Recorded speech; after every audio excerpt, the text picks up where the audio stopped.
every person who has ever lived has some moments that are life-defining moments.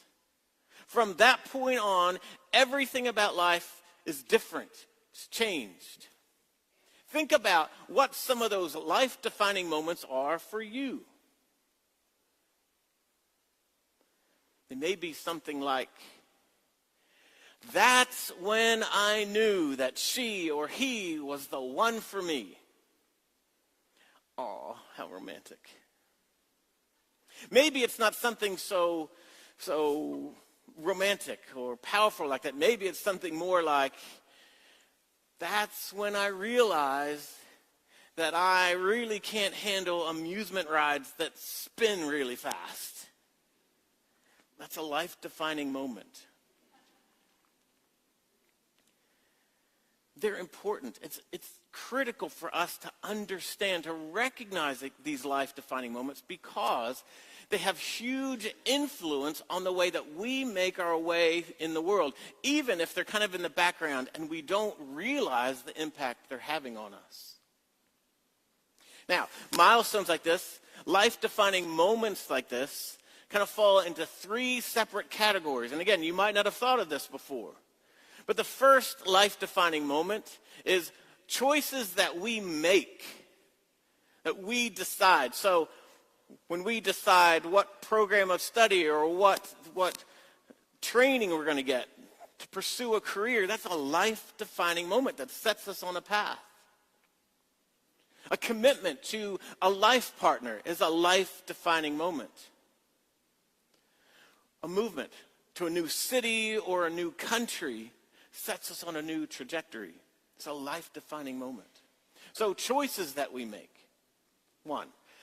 The second is things that happen to us that we didn't choose, but we have to learn to adapt or respond to. Things like the death of a loved one. Or having a child. Like we might have decided it was time to have a child, but everything after that happens to us. Maybe it's a sudden job loss that was unexpected. Those things that we have to respond to. They're life-defining. The third type of life-defining moment is something that changes our perspective. A personal awakening of some sort. So, coming to faith is a personal awakening. That's a life-defining moment. Our life is changed ever after from that point on. So that's individual. There are also nation-defining moments. In a few weeks, we're celebrating the 250th anniversary of the signing of the Declaration of Independence. That is a nation-defining moment for the United States of America. It was that point that those people got together and put us on a path that has led us to where we are today. Now, you might remember from your history classes some other nation-defining moments. The Louisiana Purchase was a nation-defining moment. The Civil War was a nation-defining moment. Later, the Civil Rights Movement was a nation-defining moment. And even later than that, more recent, 9/11 was a nation-defining moment. It may seem odd to think of what we just read, the Ten Commandments, in the same light as a life-defining or people-defining moment. And yet that's exactly what they are. They're those things that from that point on, everything is changed. See, because it was that moment that God interacts with Israel, that Israel becomes a people, becomes a nation. And if we don't understand that foundation, we don't understand the importance or the link that we have to them. Because you can trace directly from that moment, from them receiving the Ten Commandments, all the way, generations through to us today. Because we would not be gathered here today in this sanctuary were it not for that moment all those generations ago. It was critical and pivotal to who they are. So remember our key theme or phrase for this summer sermon series. We are to read ourselves in Scripture, not in the blur that our culture prescribes. So how do we read ourselves in this people-defining moment of receiving the Ten Commandments? The Ten Commandments might seem so familiar to us, or we probably don't have too much of an issue with things like do not murder, do not steal, that we don't even think about them. We just kind of gloss over them and think, okay, I know. They're kind of in the ether. They're kind of in our culture. We get it. We know. And I'd be willing to bet that most of us have probably heard very few sermons to do with the Ten Commandments. And most of that is because we kind of understood. Maybe in Sunday school, if you've been in church most of our lives, we might have heard some of the things. There might have been a children's message that talked about it. We're familiar with the idea of Ten Commandments. It's unlikely that any of us could list them in order, the Ten Commandments. We don't really have them memorized. We kind of have the general idea. But they seem to be kind of old or outdated laws, things that don't have any specific application to me. But Martin Luther, the one who kind of launched the Protestant Reformation, he said this about the Ten Commandments. He says, anyone who knows the Ten Commandments perfectly knows the entire Scriptures. Anyone who knows the Ten Commandments perfectly knows the entire Scriptures.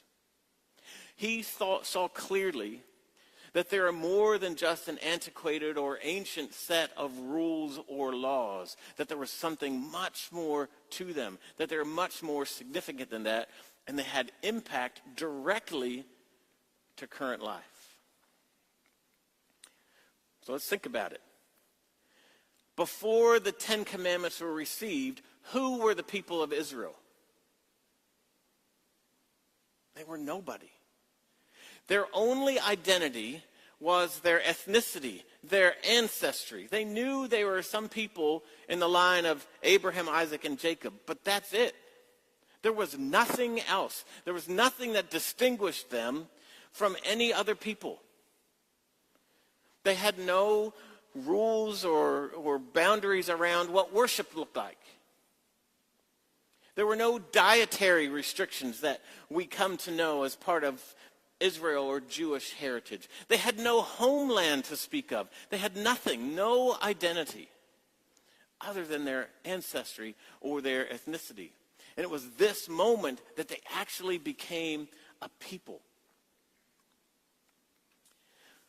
You might not have noticed, you definitely didn't notice because I didn't read it, but they're unique in another way. All of Exodus preceding us, so the Ten Commandments are found in two places, Exodus and then later in Deuteronomy. But in Exodus, chapter 20, everything that precedes that, the first 19 chapters, Moses is the key player. He's in and out of the dialogue all the time. Any communication that God has with the people or any communication that's going on is between God and Moses. God speaks to and through Moses. From chapter 21 on, for the remainder of Exodus, same thing. Moses is the central figure. But something shifts completely at Exodus chapter 20.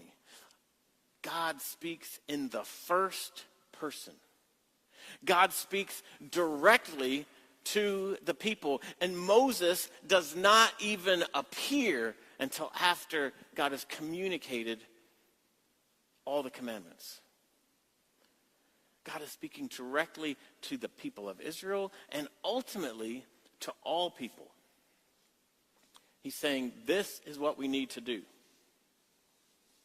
So, not only then do these commandments set them apart as a people, unique and distinct and different, and saying this is how you should live, it actually reestablishes relationship between God and humanity.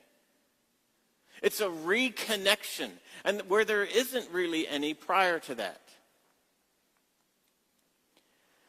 If you're a lover of baseball, any baseball lovers here? Some people like baseball. If you're a lover of baseball, you know there are lots and lots of rules.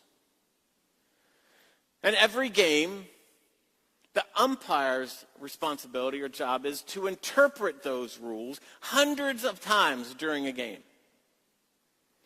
Now, you may have heard that there's some questions or issues with the way they're interpreting the rules of baseball. And there's some talk that in the professional leagues, that umpires, particularly the home plate umpire, is going to be replaced for calling balls and strikes in particular by a computer because they're just not accurate enough.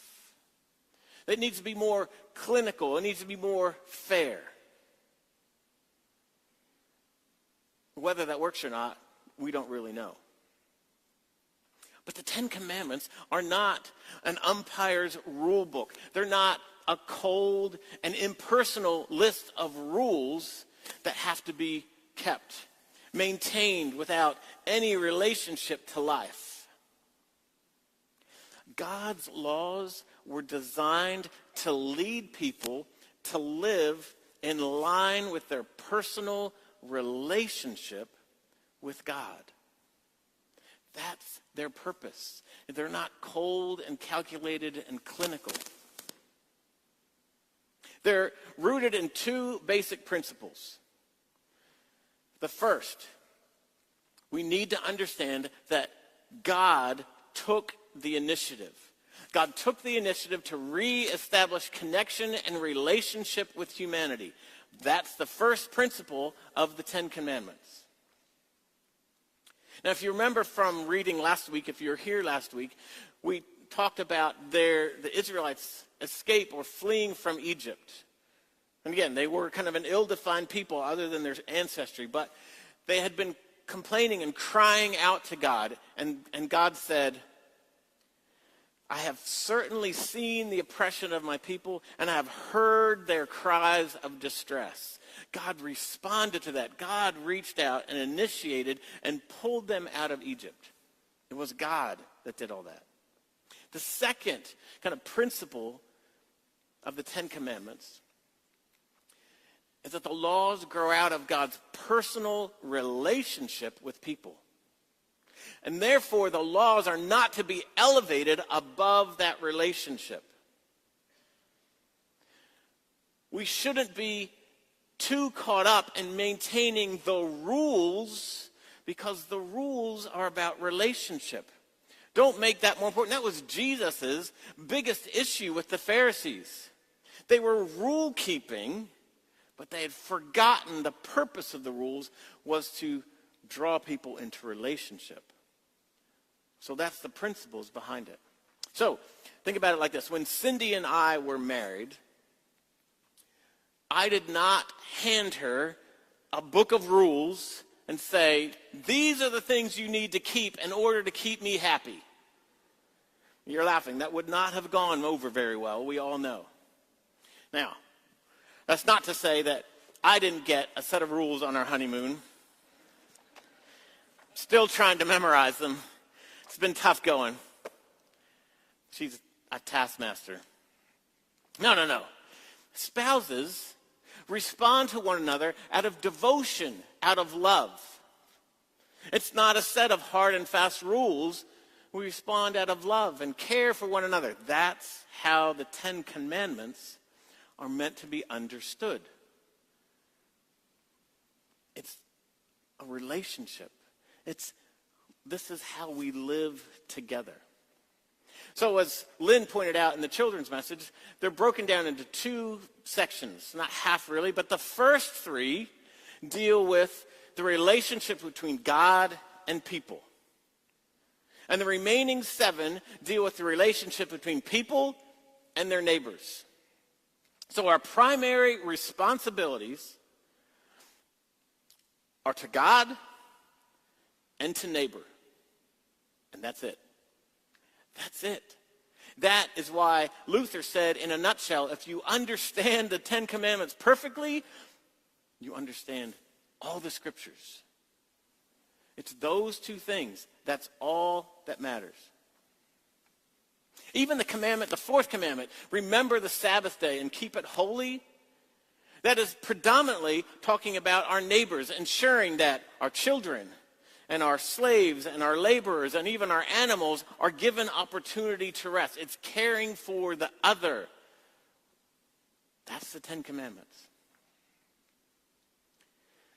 Now, these Ten Commandments are not God's attempt at behavior modification.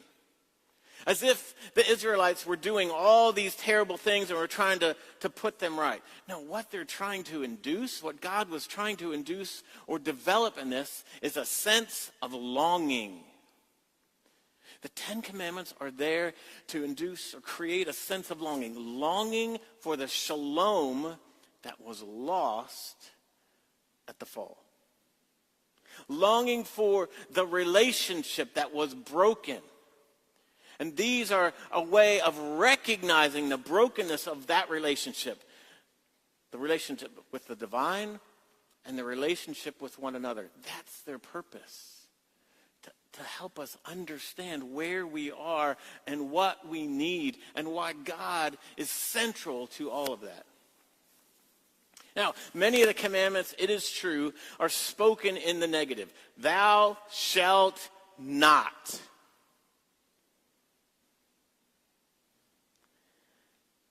But that's not to say that the people of Israel were a lying, thieving, adulterous, murderous nation. No, not at all. In fact, a more grammatical, clear interpretation of thou shalt not is you should never do. You shouldn't do whatever that is. As if to say to the Israelites,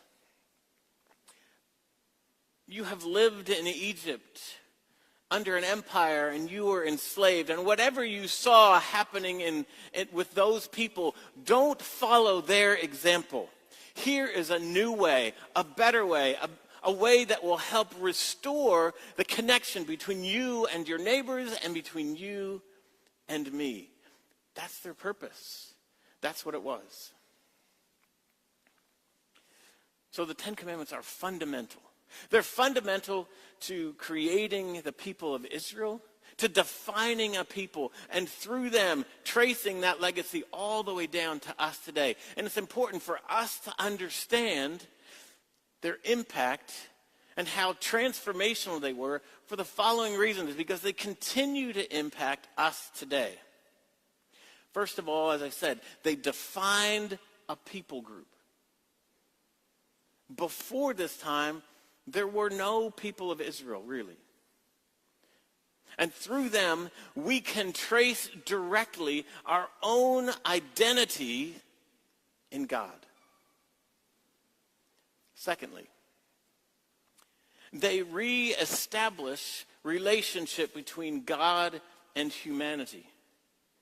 That's ultimately not fully realized until the coming of Christ, but this is the starting point. That the relationship is restored. And from that point on, the rest of the Old Testament, you see the people of Israel wrestling with it and trying to get things right and trying to hear from God because they now understand the gap, where they have fallen, that they have lost the shalom that humanity was created and designed to experience. And lastly, the Ten Commandments are designed to create that sense of longing, not just for the people of Israel, but for us as well. That sense of longing, the shalom that was lost at the fall, the shalom between us and our Creator, the shalom between us and all the neighbors with whom we share this earth. So what are we to do with this? We heard a message maybe for the first time on the Ten Commandments. Now what? I'm going to leave. I promise I'm not planning on going out and murdering anyone or stealing something. What's the big deal? What do I do with it? Again, what's our key phrase? That we read ourselves in Scripture. So we need to read ourselves within these life-defining, these people-defining moments. Even those, like the Ten Commandments, that are so familiar to us that we kind of gloss over or overlook because we just think they're just part of the foundation. We don't